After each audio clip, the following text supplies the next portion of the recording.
a part of the management system to say, okay, or like, how can I evaluate how my property compared to the market? So then we created this tool, portfolio analytics, see your performance, the market's performance against it, and things like that. So one transition has been from being a dynamic pricing system to a whole system. The other has been from being focused on short-term rentals to now we also do midterm rentals, also do boutique hotels, apartment hotels, apartments, things. Welcome to the She's Got Assets Real Estate Investment Podcast. I'm the host, Shona Lepis. Follow along as we unpack and demystify real estate investment strategies through expert interviews and personal experience. From how to find off-market deals to creative financing to long-term and midterm rentals, we aim to educate and inspire others to gain financial freedom and generational wealth through real estate. And as always, please subscribe so you never miss an episode. We really appreciate reviews. It helps others find us and just helps us get found. I'm so excited to have a really special guest, Anurag Verma. He's the co-founder of Price Labs. It's the industry standard for price management. So I'd love to have you introduce yourself. Thank you for being here and just how you got started, a little bit about the company. And I think everyone has heard of it, but just your backstory. Thank you so much, everyone. Hey everyone, this is Anurag. Like Shona said, one of the co-founders. I started in the short-term rental industry about years back now. So it's pretty long time. And I used to work at United Airlines before this, doing dynamic pricing, revenue management algorithms there. And one of my more good friends from college started in grad school in Chicago. And he was hosting on every when he was in grad school because his roommate went for an internship, so he had an FD role and he and I got done. And then that's where this whole thought came that if clients are doing that, like why shouldn't short-term rentals do it? Okay. But yeah, that was my entry into this industry. Loving it so far. It's something new happening all the time. And I love that. You saw that need and you took that kind of corporate experience and I know startup life is the whole thing, right? How was it in the beginning? I'm curious. It was something. So like we took a very different approach than what a lot of startups did. A lot of startups, when you get an idea, you go raise funding, then you hire a big team and start working on the problems. We basically not necessarily as a conscious decision. It happened that way. We basically said, hey, by doing what we are doing, the evenings, nights, weekends, can we create something that will be useful for us and for other people? And because it was software, we could do that. Plenty of businesses, you can't really do anything, right? Software good, right? And for the first 3 years, we actually ran Price Labs, but we're still doing our full-time job. Wow. It was vicious enough to even let me take 50% at one point because I said I need more time to focus on this. And they were like, fine, let's do it. So we did that, which meant we took a very bottom-up approach. We basically stayed 3 co-founders for 3.5, 4 years, just building incrementally. We weren't really running out of money or anything to say, we need to hit these customers by the end of the year, otherwise there was none of that. We were just doing this part essentially. And yeah, over time, we are about 140 people, which is a lot more than 3, has been quite interesting, quite fun, but we've had a long time to learn everything that we have learned so far. It's one thing, like if anybody looking to start some incremental progress is a great thing. Like you don't have to do everything in 6 months of rolling out something. Keep building on top of other blocks that you built.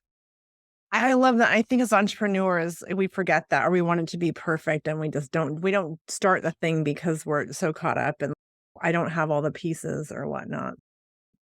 Were you Did you ever see yourself as an entrepreneur? I'm just curious, you know? I'm very comfortable doing what I was doing, and I loved it. Partly that might have been the reason I dragged on in this part time for this, because it was a lot of good work at United. Co-founder was a little more inclined to start something. He was the one who was like, hey, here's the story. Talk about like why not do it. And then I actually came up with plenty of reasons to not do it. And then we would talk about it, and then eventually it's a point where it's be like, okay, even if it doesn't make sense to do it, it's 50-50 chance. Like if you are not dropping everything you're doing, if you're giving us in the part, like what's the harm in trying? Like, okay, let's try. Like let's see what happens, right? And then yeah, from then on, it has been like, okay, once you start building something, you just get so into that it's hard to stop. Yeah, no, it's that thing. So was there like a light bulb or like the tipping point of, okay, this is clearly, there's a need in the market and this, did you get, I'm assuming you got some clients. I'm just so curious. Sorry if this is, I don't. Yeah. So we started in 2014. We rolled out product worldwide in fall of 2014. This free product. We wanted to see how, like, even if it's free, if there's somebody who wants to use it. Mhm. Within about a year, we had about 1,000 customers. So that was pretty good. 2016 is when we said, okay, see if people will actually pay for this thing. We rolled out sort of pricing plans and everything, and then a lot of the customers actually stuck on, actually went in and added credit terms, which, wow, okay, that is legit. Okay. It was just like all three of us, two of the three of us had families back then, which Mhm. meant like, even if they had 1,000 customers who were paying us something, we couldn't really sustain ourselves Mhm. totally Yeah. on it. So you're like, okay, let's keep building. And it reached a point where like we can actually like hire ourselves at this point to do that. So that was the tipping point in some. And then after that, like 2019, we were 6 of us. By then, gone for time and hired somebody. Some for me, we became 14 of us. 2021, like 30, and then 2022 at about 100 people. Has been like, I think has been a lot strong. Although if you think of like percentage, it's been similar. Like when you go from 6 to 14 people, you're like, you have 2x in size. It seems crazy, but Yeah. It's, I love that story. Just the way you, and you saw a need. So I'm really, this might be like, I'm going to ask like the dumb questions.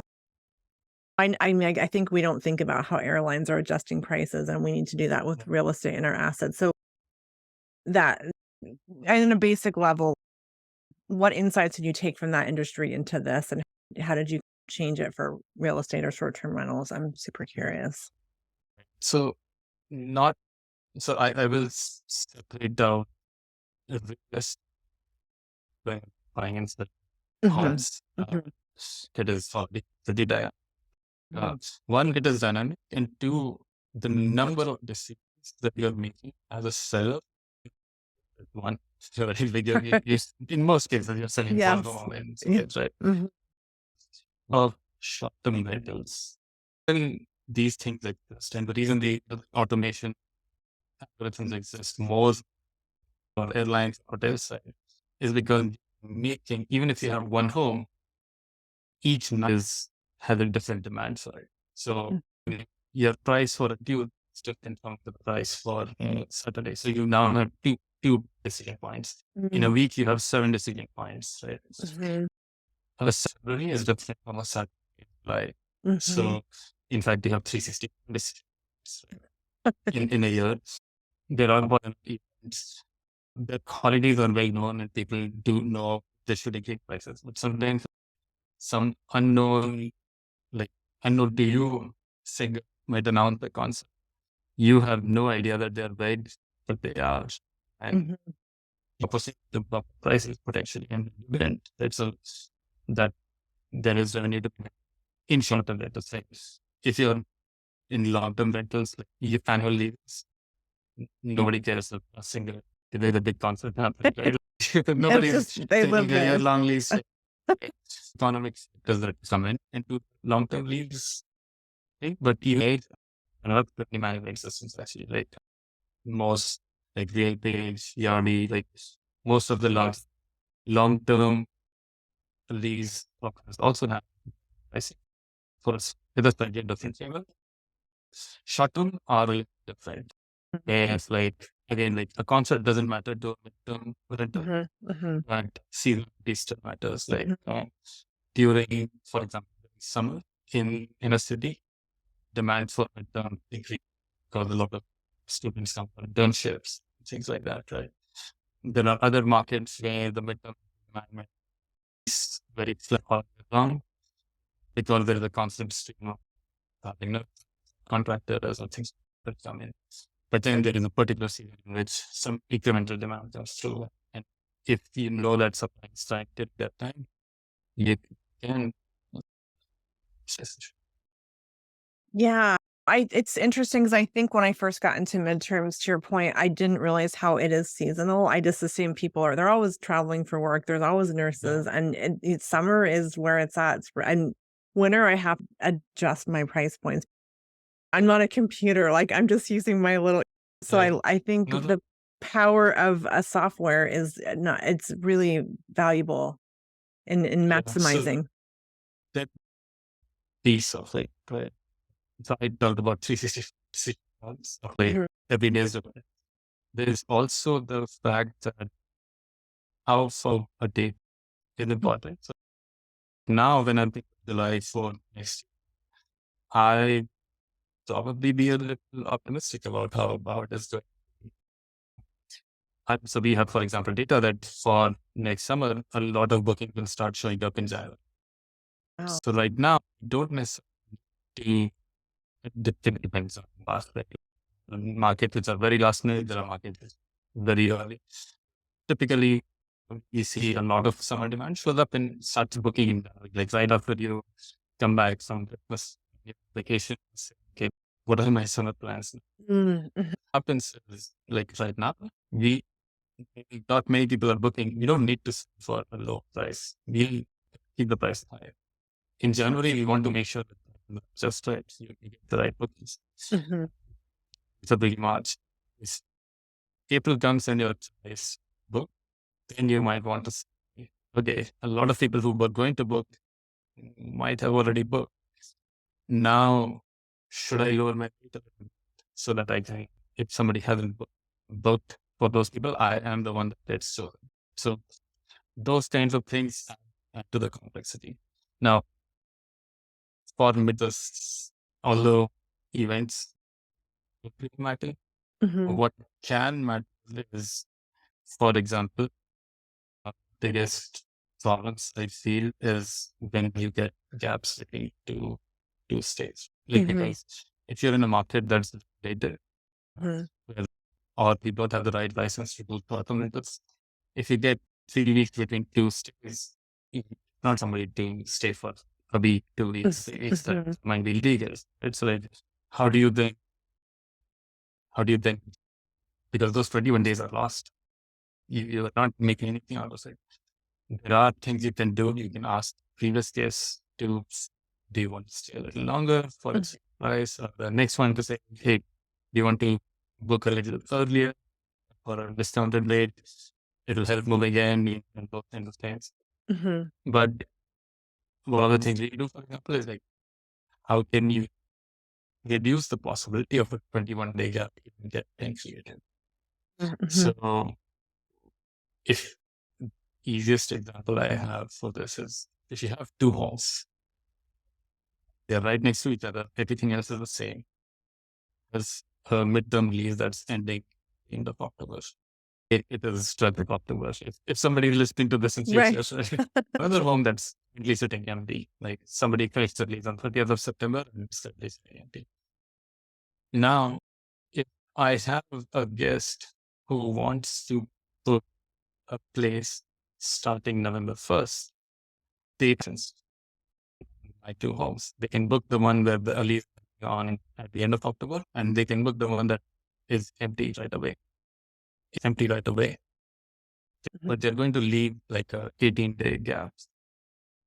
Right. Yeah. Mhm. And if I get another guest request in a week who says, "Hey, I need something now," like, And sorry, I don't have anything.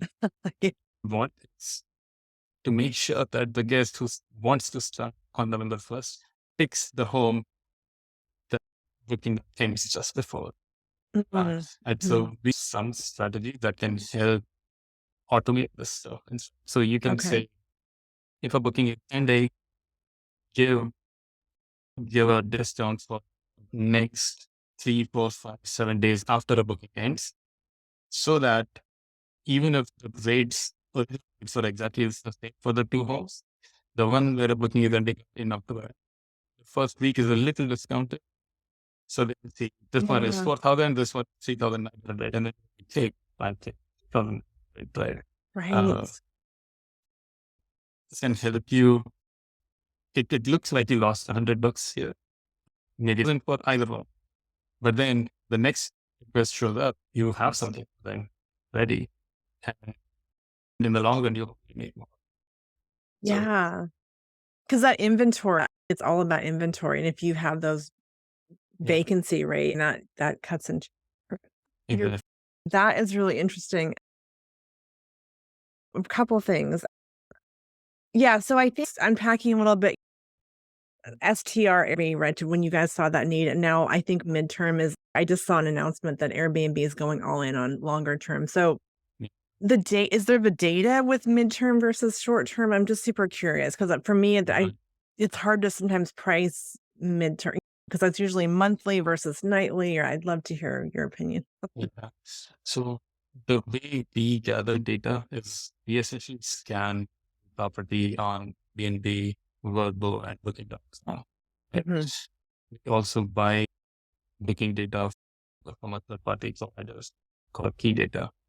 So we get all of this data we, for everyone who's listed on one of these platforms, right? And although they tend to be really short-term rentals, Mhm. there is nothing that stops midterm bookings from happening on those. Right? Mhm. And so what we see is, although these platforms advertise, they're moving more towards midterm rentals. Airbnb themselves announced it, but about 20-25% of the stays that happen, of the nights that are actually through midterm bookings. Then Airbnb for a month, take my home renovation, right? So Okay. Yeah. Yeah. as long as it is cross-listed, like it's on Airbnb, it's also on some midterm platform. Airbnb itself is become midterm platform. We get the data, right? So we are able to see what price are midterm rentals getting for what season are they getting more in, what kind of supply exists. So there are markets like in those parts where they see very seasonal midterm bookings. Like Mm. January and February is when a lot of people from the Northeast book stay there Okay. because of the weather, right? Yeah. They're called the snowbird bookings, right? And they stay for a month, 2 months. If you purely look at the midterm bookings, that is the prime time. But if you look at how much supply is available, everything is, nobody is going there for vacation. So like Mm. every vacation rental is available, every vacation rental will try to get those 3 months. Just because midterm demand is high doesn't mean you can bump up the price because there is so much supply. But in July, that market is fully booked. If you want to find a 30-day rental during July in that market, although not many people are trying, if you want, very few options. If you're in midterm rentals in those markets, you should be bumping up your rates then, even though you rarely, the market is seeing a midterm booking at that time. Okay. So, Okay. so it's very, demand is higher in February compared to supply. Demand is actually higher in July.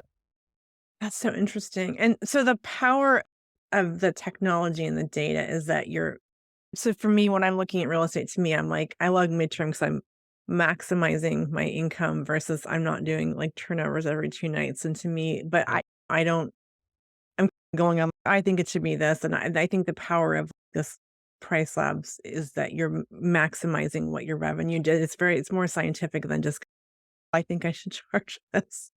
Right. Um So it's like that you don't have any input. So no software anywhere is at the point where you can say, I will let them decide the price without any input from me.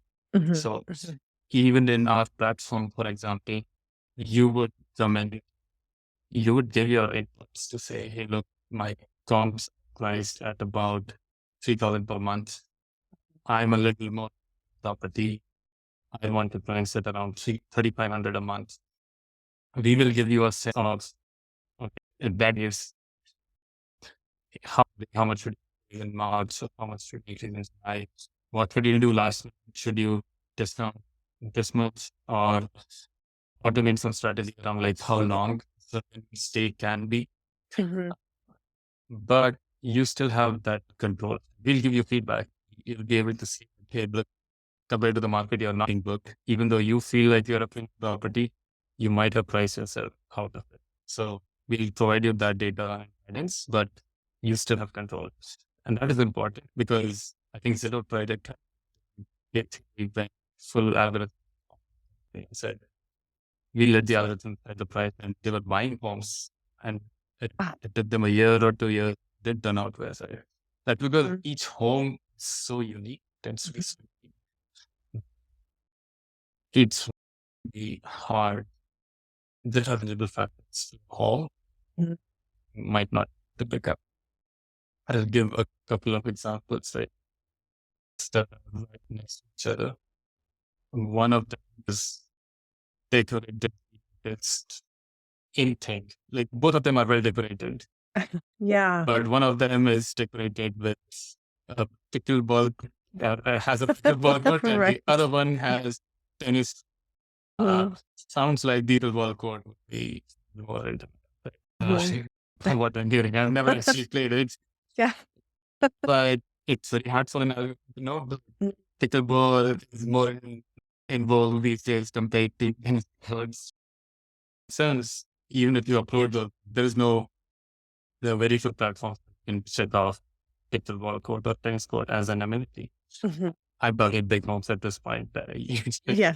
But this is an example. Yeah, yeah. Uh, it might be like whether it's a jacuzzi, hot tub, or some small nuances that matter a lot. The human being, if you're in that market, you know what people like, what they don't like, will be get that guidance. We show data. Like you can actually go to prices now, create, even if you don't have a property on Airbnb, you can get a market dashboard and say on all the properties in this market. And then, okay, if I have a hot tub, how much are these properties? Don't have a hot tub, how much are these properties? So we Okay. give that kind of data, but ultimately, when you set your prices, you ask that control to say, I want to be able to dictate. I think that's sort of, I think we get a little, it's like a little caught up in the algorithms are smarter than me, but there is that human piece that how you design it, what your Yeah. photos look like, what your description is like is a little bit Yeah. intangible. So that's Yeah. that's a really good point. I'm gonna ask you something. I'm an investor and we're looking to, well, oftentimes when we're purchasing a property, we're like, okay, I could long-term rental, I could short-term it, Yeah. I could mid-term it, and we want to know like what each exit strategy is. And I think what people struggle with is how to price a midterm because there hasn't been a go-to. I think price labs for SDR, but are you guys offering that now, like a analysis tool for that? So, short-term rentals, our analysis tools work as it's like the market dashboards is what you create. When it's midterm rentals, there is one extra step, and then you get to do that. So when you create a market dashboard in Biceps, we basically show you all the properties in the small. You can then go create comp sets, as many comp sets as you want, Mhm. and you can create a comp set of all the property with a hot tub, all the 2 bedrooms without a hot tub, or all 2 bedrooms with 4.5 star or more in rating with a hot tub, etc. You can create a lot of this. But similarly, you can also create a concept that say, I want only properties that are take 39 minimums, for example. Okay. So once you create a concept like that, then when you see data for that concept, it will essentially be what's happening with the rental market. And that's So, real. So you can not it's- guarantee, but it's so it's call it engineering data. I'll explain what that means. So Airbnb is not find that happen on Airbnb, right? Like they should. What Airbnb is we constantly look at everybody's standards to see what price are they listed, what it what state setting and countries. The minimum state setting helps us figure out what's a midterm rental property, so a short-term rental property. Mhm. Then when we see that these October 31st to November 30th used to be available at $100. Today, yesterday it was available. Today it tells us like somebody must have booked it. We Okay. then also okay, it's $100, but they have a month discount on 20%. So it's not like to guess 100 times 30, which is 33,000. 3,000. Sure. Because there's a 20% discount, they must have paid 2,400, right? So Okay. then we get to know that, okay, booking happened here was $2,400, right? Now, is this data perfect? No, because what could have happened is instead of booking BNB, this person reached out to you directly. Maybe they were an old guest and said, hey, I need something for a month. Can I book your place? And we said, I already said 2,000 or you said 20,000. In either of those price, we think the one that was listed on Airbnb is not what you booked. Mhm. So we think you might book that, but you actually booked something else. But in most cases, you're not going to get that far off. Directionally, we still get this right. It's also possible that you actually didn't take a booking. Basically, I want to stay in that place maybe Right. Yeah. for a month. And that can decrease our chance of getting public clean data. But we also get source data, like for everybody who uses price tabs, we get their direct booking level. So we're able to see how close are we. Like when we say occupancy in this market is 80%, is that what we are seeing on direct bookings as well? Mhm. So plenty of ways for us to clean up the data, but it doesn't guarantee that it's 100% right all the time. It's directionally good enough, is what we say. So that brings up the question. Thank you for that. It's really insightful. If I've got a couple midterms and I like booking direct because there's a lot of landlord tenant law that I'm navigating. So as an if I if I'm booking off of those sites, do I use a channel manager to use Price Labs, or what is the strategy if you're booking off more direct? There are a couple of ways to go if you want to use price tabs. One, it's forms what are called property management systems. It is just like today that boundary is blurred. Most property management systems are also channel managers, Mhm. where they don't just do the job of listing AP list on Airbnb, Booking.com, the channels that they are managing. Mhm. They can also give you a direct book, like a URL where people go and do this directly. Okay. So that's one way. If you use one of those, you can get direct booking website. There's some platforms that are for free that we also integrate with who fee or how fee is going. Where if somebody wants to directly book, you say hey, go book on this, and it will have if you use us have the rates that we published. Okay. And don't want to have a website with no online presence of midterm rentals or calendars. Like you could create a page and say, hey, I have midterm, call me. But if calendars of this property, what it's available, what it's not available, and things like that. In that case, it's harder to use this. But if you have some online presence, or you use a direct booking website or one of these, then of course, Airbnb or both, you can use this.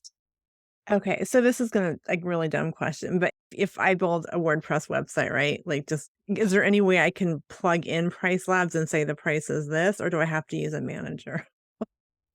So, funnily enough, there are couple, so we have listed somewhere to be ported into our platform. Okay, okay. And for that, I think how feasible might be or the platform to put that. But once you do that, we have an API where at least one or two WordPress plugins which do work with us. Oh, So they can ingest updates and show it there.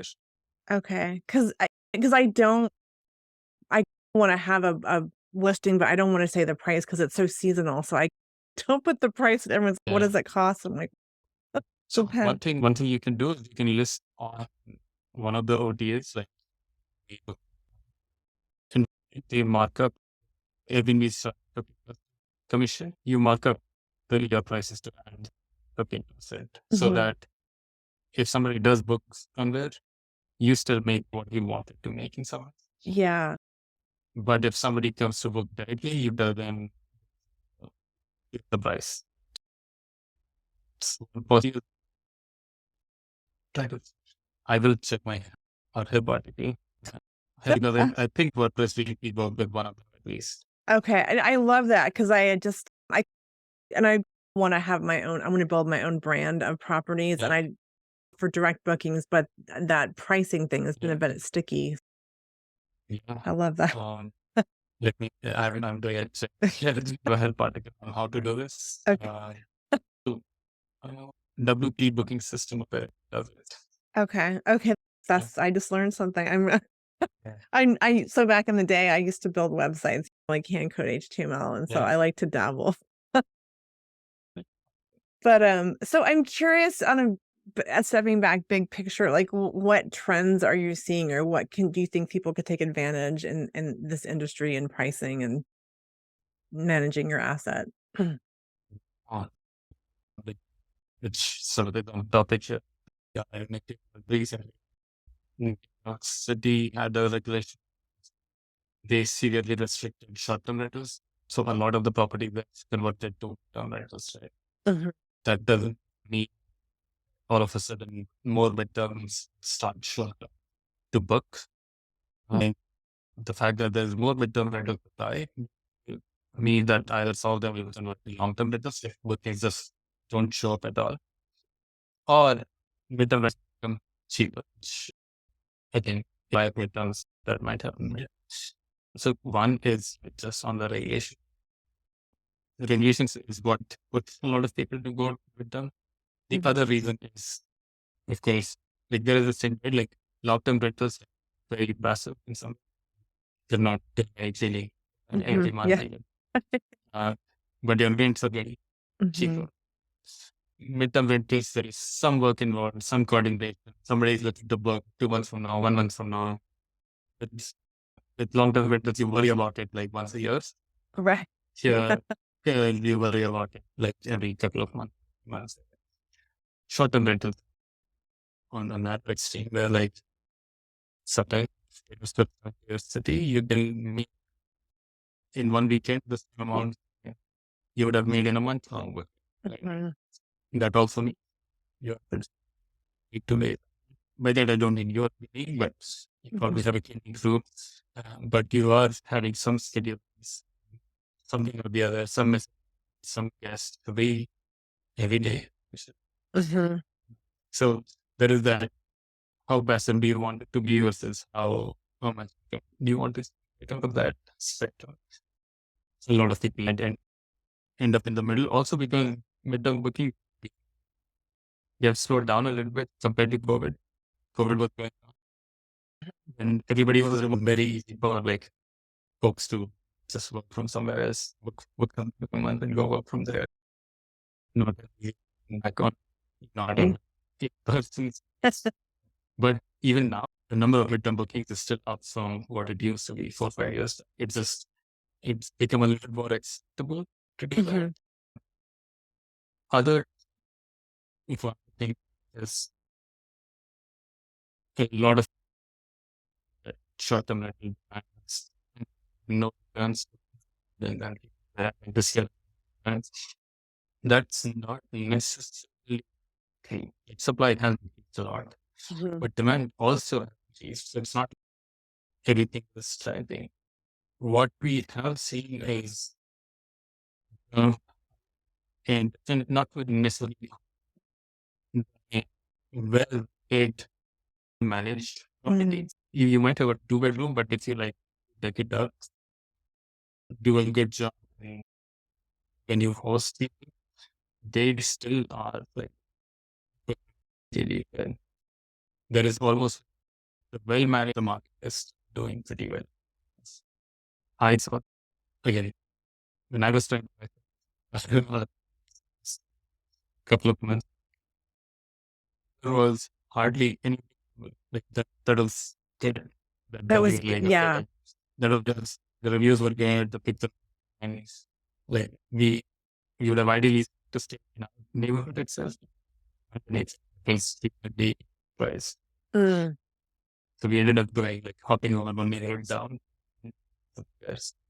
It's not like there was like wide supply available that I could pick whatever I wanted and get things hard. I people they get into real estate and they think it's this passive thing, but it's a business and you have to position yourself and you have to treat it like a business, and that's how that's gonna set you apart. So and that's a really good point because it doesn't just do it. So Yeah. are you an investor on the side, or is you have your hands full with Price Labs? I'm curious. I have my hands with price. No, absolutely. I do not go anywhere near the industry. Because, like you said, it's not really passive. There is working hard, and at least right now, I need to focus everything on energy and price. Yeah. Oh my gosh. No, I totally. So, Ed, is there anything that you think that people don't know about Price Labs, or any like the hot tips or anything that maybe I didn't ask you about?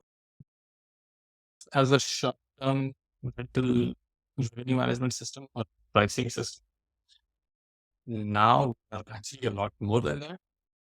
One transition dynamic pricing system to revenue management system. So difference is dynamic pricing. The first thing we did for the first 3 years was update those prices. Then we were like, hey, like, this is one part of the story. Can you also update restrictions? So now we do things. If you have a midterm, we can say somebody is to book a gap, the 10 days long, sure, 30 nights. But if somebody is going to leave a 20-night gap, you can key the automation that says it needs to 2 months based, 20 days. Okay. So it has nothing to Yes. Yeah. but it is still helping you improve a little more. And then good folks who look, I want the data to dynamic price. How about I want to slow in a new market? Let's still have solution. Again, a part of the development system to say, okay, or like, how can I evaluate how my property compared to the market? So then we created this tool, portfolio analytics, see your performance, the market's performance against it, and things like that. So one transition has been from being a dynamic pricing system to a wholesome system. The other has been from being focused on short-term rentals to now we also do midterm rentals, also do boutique hotels, apartment hotels, things. A little more broader expertise that we serve essentially. That's so investor putting that hat on. Our whole it is asset management and it's revenue. That's ultimately why we do this. So that's a really good lens. Gosh, I could ask you more questions, but I know we are wrapping. I have a couple kind of wrap up questions, if you don't mind. But this has been really. I'm gonna go fire a WordPress. That's what you give someone to live life on their own terms. I think one need to define terms. So, for example, is I a year into my job at United Airlines, I texting my sister like this is just amazing. Well, I stay here for very long. I was pretty happy. Like in my head, well, in life in my I have a very good of co-workers to work, very good like work-life balance and something outside of very few distracts from work at least after 6 I think 6 don't have to you're not getting calls about 30 minutes about that you need to answer right away. Now that's not true. You can argue my life and my terms. Yeah. It's- don't let somebody else define what life in your own terms is. Essentially, it doesn't mean starting a business. It's being happy doing what makes it. If I might be the wrong person giving this advice, like I said, I did not come out thinking I'll start a company.